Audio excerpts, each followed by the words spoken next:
AIDS మహమ్మారి కొన్ని దశాబ్దాల పాటు ప్రపంచాన్ని గడగడలాడించింది.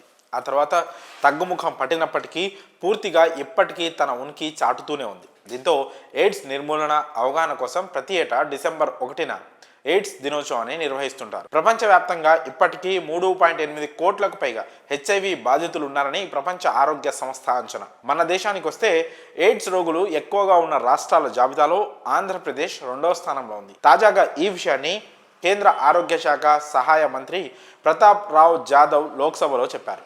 దీంతో ఎయిడ్స్ వ్యాధిగ్రస్తుల జాబితాలో ఏపీ 2వ ప్లేస్లో ఉందన్న విషయం చర్చనీయాంశంగా మారింది. హెచ్ఐవి రోగులు అధిక సంఖ్యలో ఉన్న రాష్ట్రాల్లో ఏపీ 2nd ప్లేస్లో ఉంది. National AIDS and STD control program కింద రాష్ట్రంలో 2,22,338 మంది రోగులకు చికిత్స అందిస్తున్నారు. ఇందులో పురుషులు 99,455 మంది కాగా మహిళలు 1,22,124 మంది, ట్రాన్స్జెండర్లు 759 మంది ఉన్నారు.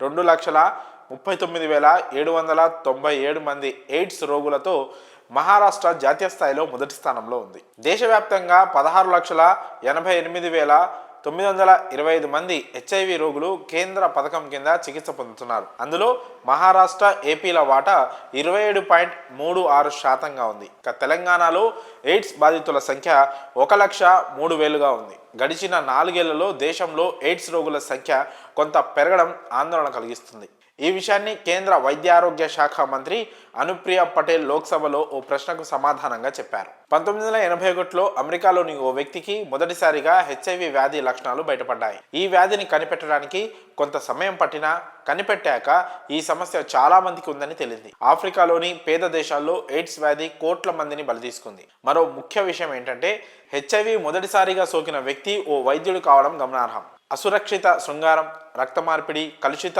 సిరంజీల వాడకం వల్ల ఎయిడ్స్ క్రమంగా వ్యాపిస్తోంది. హెచ్ఐవి బాధితుల్లో వైరస్ ప్రవేశించిన కొన్ని రోజులకే రోగ నిరోధక శక్తి తగ్గుతుంది.